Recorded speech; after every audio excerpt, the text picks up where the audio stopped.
Everyone, welcome back to the channel. This is Asnahan and hope you all are doing well. Yes, today I'm going to start the part second of your chapter 1 of history, that is nationalism in Europe, the rise of nationalism in Europe. Okay, so our topic of today is the French Revolution and the idea of the nation. तो French revolution कैसे start हुआ, कैसे ये idea develop हुआ Europe में. The first clear expression of nationalism came with the French revolution in 1789. तो पहला expression या पहला आइडिया आप कह सकते हो, या पहली आवाज़ जो उठी वो 1789 की बात है. क्योंकि अगर आप रिमेंबर करें, फ्रांस जो था वो कैसी जगह थी, पूरी जो टेरिटोरियल स्टेट था वो किसके आप कह सकते हो रूल में था, एब्सोल्यूट मोनार्क. तो वहाँ पे मोनार्क रूल था, ठीक है. यानी एक जो आप कह सकते हो राजा होता है वो सबके ऊपर रूल करता है, अपनी मन मर्जी करता है, वैसा रूल था. The political and constitution changes that came in the wake of French revolution led to the transfer of sovereignty from the monarchy to a body of French citizen. But French revolution से क्या हुआ कि बहुत से political constitution changes हुए, जिससे जो भाई राइट्स थे या सॉवरेनिटी थी वो मोनार्की से हट के किसके पास चली गई, या पावर फ्रेंच सिटीजन्स के पास चली गई.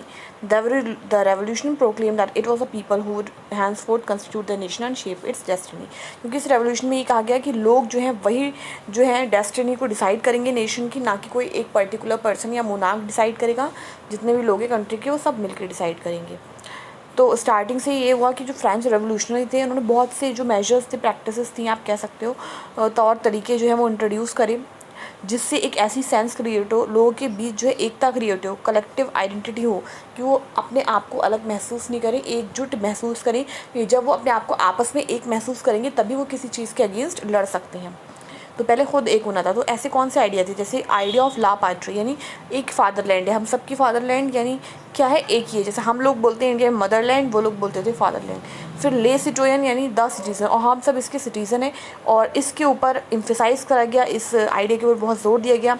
जो बहुत से मिथ थे, नोशन थे यूनाइटेड कम्युनिटी के, वो बनाए गए कि इक्वल राइट सारे के सारे एंजॉय करेंगे, एक ही कॉन्स्टिट्यूशन होगा सबका, नया फ्रेंच फ्लैग होगा ट्राई कलर का, जिसको चूज़ करा गया जिससे रिप्लेस करा जाए जो पुराना मोनार्कियल स्टैंडर्ड का जो आप कह सकते हो फ्लैग था, उसको रिप्लेस करके नया फ्रेंच फ्लैग बनाया गया. फिर स्टेट जनरल इलेक्ट करेंगे कौन, बॉडी ऑफ एक्टिव सिटीजन. जितने भी एक्टिव सिटीजन्स होंगे, जो बड़े बड़े सिटीजन्स होंगे, मतलब वो डिसाइड करेंगे, ना कि कोई मोनार्कियल. और नेशनल असेंबली को उन्होंने रीनेम करा, नई नई जो है हिम्स, यानी आप कह सकते हो जैसे कि भजन वगैरह होते हैं, या हम लोग कंट्री के गाने गाते हैं, ठीक है, बहुत से सॉन्ग होते हैं देशभक्ति के, तो वो सब कंपोज करे गए. ओथ्स ली गई यानी कस्में खाई गई. मार्टियर्स यानी शहीदों को याद करा गया, आप कह सकते हो all in the name of the nation, सबको किसके नाम पे याद करा गया, नेशन के नाम पर. A centralized administrative system was put in place and it formulated uniform laws for all citizens. तो एक सेंट्रलाइज्ड एडमिनिस्ट्रेटिव सिस्टम बनाया गया, जो कि लाया गया, जिसकी वजह से यूनिफॉर्म लॉज थे, एक से लॉज थे, सारे सिटीजन्स को जो भी टेरिटरी के अंदर आ रहे हैं उनको एक सी तरीके से ट्रीट करा जाएगा. इंटरनल कस्टम ड्यूटीज़ जो थी उनको ख़त्म कर दिया गया, अबॉलिश कर दिया गया. एक यूनिफॉर्म सिस्टम बनाया, नापने का, वज़न करने का, ठीक है, उस चीज़ को अडॉप्ट करा गया कि अगर यहाँ पर 1 किलो मानी जा रही है कोई चीज़, तो दूसरी स्टेट में जब जाकर के वो मेजर करी जाएगी तो वहाँ पर भी एक ही सिस्टम होगा, वहाँ पर भी उसका वेट 1 किलो ही होना चाहिए, कोई भी चेंजेस नहीं होंगे. रीजनल डायलेक्ट यानी जो लैंग्वेजेस थी उनको डिस्करेज करा गया, और जो फ्रेंच थी, regional dialects were discourage and French as it was spoken and written in Paris became the common language of the nation. तो फ्रेंच को जो है आप कह सकते हो कॉमन लैंग्वेज माना गया, कि सब जो है एक कॉमन लैंग्वेज पे आ जाएं, सिर्फ अपनी ही जो लैंग्वेज है उसको नहीं, बल्कि फ्रेंच को भी सबको बोलना है. The revolutionaries further declared that it was the mission and the destiny of the French nation to liberate the people of Europe from despotism. तो भाई जो रेवोल्यूशनरीज थे, जो क्रांतिकारी थे, उन्होंने ये चीज़ डिक्लेयर कर दी कि ये जो है हमारा मकसद है और ये किस्मत है फ्रेंच की, कि उसके जो लोग हैं वो लिबरेट हों, आज़ाद हों, यूरोप को आज़ाद करना है डिस्पोटिज़म से. डिस्पोटिज़म यानी मोनार्कियल रूल से, या आप अदर वर्ड्स में कह सकते हैं to help other people of Europe to become nation.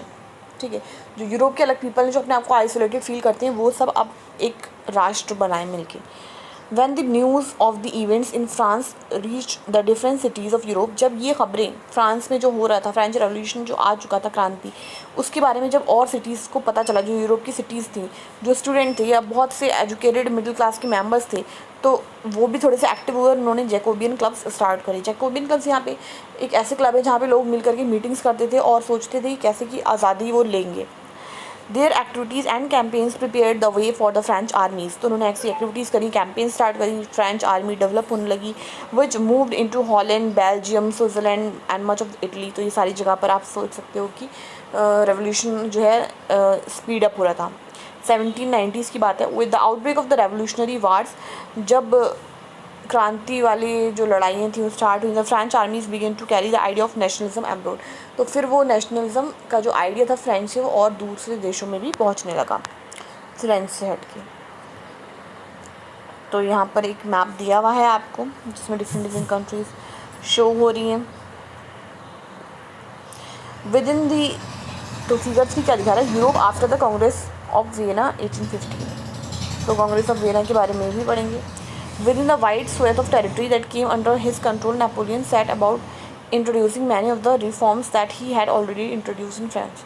फिर आपको पता होगा कि नेपोलियन आ जाता है, और जब नेपोलियन आता है तो वो जिस टेरिटरी में है, जहाँ जहाँ उसका कंट्रोल है, तो वहाँ पे वो इंट्रोड्यूस करता है बहुत सी चेंजेस को जो कि वो फ्रांस में पहले ही इंट्रोड्यूस कर चुका होता है। Through a return to monarchy, Napoleon had no doubt destroyed democracy in France. क्या करा था, जब नेपोलियन आया था उसने वापस से मोनार्की की तरफ रिटर्न करा था, और इसमें कोई शक नहीं था कि उसने डेमोक्रेसी को डिस्ट्रॉय करा था फ्रांस में। But in the administrative field he had incorporated revolutionary principles. But उसका जो एडमिनिस्ट्रेटिव सिस्टम था थोड़ा बेटर था, भले ही मोनार्कियल रूल था, तो उसने बहुत से प्रिंसिपल बनाए in order to make the whole system more rational and efficient. तो सिस्टम को थोड़ा सा कहते हैं ना बैलेंस करना चाहता था, एफिशिएंट बनाना चाहता था कि मोनार्कियल रूल होकर भी लोग इतने दुखी ना हो। तो उसने एक सिविल कोड लाया 1804। तो ज़रा याद रखिएगा अभी सिविल कोड 1804 था क्या। पहले तो याद रखेंगे ये नेपोलियन कोड भी कहलाया जाता है। तो नेपोलियन कोड था 1804 का, usually known as Napoleonic code. ठीक है, तो दोनों एक ही चीज़ें, चाहे सिविल कोड हो चाहे नेपोलियनिक कोड हो। Did away with all the privileges on birth. तो इसने वो सारी प्रिविलेज ख़त्म कर दी जो जन्म के साथ मिलती थी। यानी यार कोई अच्छी घर में या अच्छी फैमिली में पैदा हुआ है तो भाई उसको ज़्यादा प्रिविलेज मिलती थी, ज़्यादा जो है सहूलियत मिलती थी, और जो बेचारा कोई गरीब घर में हुआ है तो उसको उतनी जो है प्रिविलेज नहीं मिलती थी। तो उसने सब खत्म कर दिया कि सब इक्वल हैं। Establish equality before the law, यानी लॉ के सामने सब इक्वल हैं, और राइट टू प्रॉपर्टी भी उसने सिक्योर करी लोगों के लिए। This code was exported to the region under French control. तो जहाँ जहाँ फ्रेंच कंट्रोल था वहाँ पर ये जो कोड था फॉलो करा गया। In the Dutch Republic, in Switzerland, in Italy and Germany, Napoleon simplified administrative division. तो बहुत जगह उसने सिंपल कर दिए थे एडमिनिस्ट्रेटिव डिवीजन को जो बहुत कॉम्प्लिकेटेड थे। एबॉलिश करा उसने फ्यूडल सिस्टम यानी जागीरदारी सिस्टम होता है। एंड फ्रीड पीजेंट, और जो किसान थे उनको आज़ाद करा सर्फडम से यानी गुलामी से या बंधुआ मजदूरी से। एंड मेनोरियल ड्यूज़, और जितने भी उनकी पुराने जो ड्यूज़ हैं वो सब ख़त्म करे उसने। In the towns to guild restriction were remove, जो गिल्ड रिस्ट्रिक्शन थे वो भी ख़त्म कर दिए गए। Transport and communication system improve कर दिया गया। Peasant, artisan, workers and new businessman, जितने भी किसान थे, आर्टिस्ट थे, वर्कर्स थे या बड़े बड़े बिजनेसमैन थे, उनके साथ क्या हुआ, ये एक और पिक्चर दी हुई है, इसको भी आप अच्छे से देख सकते हैं। यहाँ पे मैं बताऊँगी भी आपको। Enjoyed a new foundation freedom, तो जो जितने भी लोग थे बिजनेसमैन वगैरह थे, आपने देखा पीजेंट वगैरह, उन सबको जो है फ्रीडम मिला नया। Businessmen and small scale producer of goods in particular began to realize that uniform laws, standardized weight and measures, and a common national currency would facilitate the movement and exchange of goods and capital from one region to another. क्यों? क्योंकि जो छोटे businessman थे या small producers थे goods के, वो समझ गए, रियलाइज़ करने लगे कि जो यूनिफॉर्म लॉज अगर बनेंगे या फिर एक ही वेट सिस्टम होगा, कॉमन नेशनल करेंसी होगी पूरे देश के अंदर, तो इससे हमें फ़ायदा होगा, एक फैसिलिटी मिलेगी मूवमेंट की। हम आसानी से एक जगह से दूसरी जगह जो गुड्स हैं वो एक्सचेंज कर सकते हैं, ले भी सकते हैं उनके गुड्स और हम ख़रीद भी सकते हैं, उनको बेच भी सकते हैं, ख़रीद भी सकते हैं, कि इक्वल ही लॉज हैं। However in the areas conquered, the reaction of the local population to French rule were mixed. तो जहाँ पे कंकर्ड करा गया, कहाँ जहाँ पर जीत हासिल कर ली थी, नेपोलियन ने कब्जा कर लिया था आप कह सकते हो, तो रिएक्शन जो था वहाँ पे लोकल जो पॉपुलेशन थी उसका थोड़ा मिक्स था, मतलब ना ही बहुत अच्छा ना ही बहुत बुरा। Initially in many places such as Holland and Switzerland as well as certain cities like Brussels, Mainz, Milan and Warsaw, the French armies were welcomed as harbingers of liberty. तो कहीं कहीं पर यानी ये जो बहुत सी जगहें थी यहाँ पे फ्रेंच आर्मी जो थी उसका बहुत स्वागत करा गया। But the initial enthusiasm soon turn to hostility, but जो शुरू में लोग के बीच एंथुसियाज्म था, खुशी थी, वो बाद में हॉस्टिलिटी में बदल गई। As it became clear that the new administrative arrangement did not go hand in hand with the political freedom, क्योंकि ये समझ में आ गया कि जो नए नए एडमिनिस्ट्रेटिव अरेंजमेंट बनाए जा रहे हैं वो साथ में नहीं चलने वाले, पॉलिटिकल फ्रीडम नहीं मिलने वाली है, हम लोगों को जो है कहीं ना कहीं हम दब रहे हैं, उनको ये रियलाइज़ हो गया। Increase taxation, censorship, force conscription into the French army is required to conquer the rest of Europe, क्योंकि टैक्सेशन को इंक्रीज़ कर दिया गया। लोगों जैसे न्यूज़पेपर वगैरह होते हैं, मैगजीन, उन पे सेंसरशिप लग गई कि भाई कोई बुराई नहीं कर सकता नेपोलियन की। Forced conscription into the French army, यानी फ्रेंच आर्मी से लोगों को ज़बरदस्ती लाया जा रहा था फ्रेंच आर्मी के अंदर कि भाई आप ज्वाइन करो। Required to conquer the rest of Europe, और क्योंकि उन्हें आर्मी चाहिए थी क्योंकि पूरे यूरोप पे कब्जा करना चाहता था जो नेपोलियन था। All seem to outweigh the advantages of the administrative changes, तो भाई जो भी एडवांटेजेस हुए थे एडमिनिस्ट्रेटिव चेंजेस जो नेपोलियन लाया था, वो सब फीके लगने लगी, क्योंकि ज़बरदस्ती या कोई किसी के ऊपर हावी हो ये किसी को भी पसंद नहीं है। तो ये हुआ था जब 19th सेंचुरी में, आप कह सकते हो नेपोलियनिक कोड का क्या फ़ायदा हुआ, क्या नुकसान हुआ।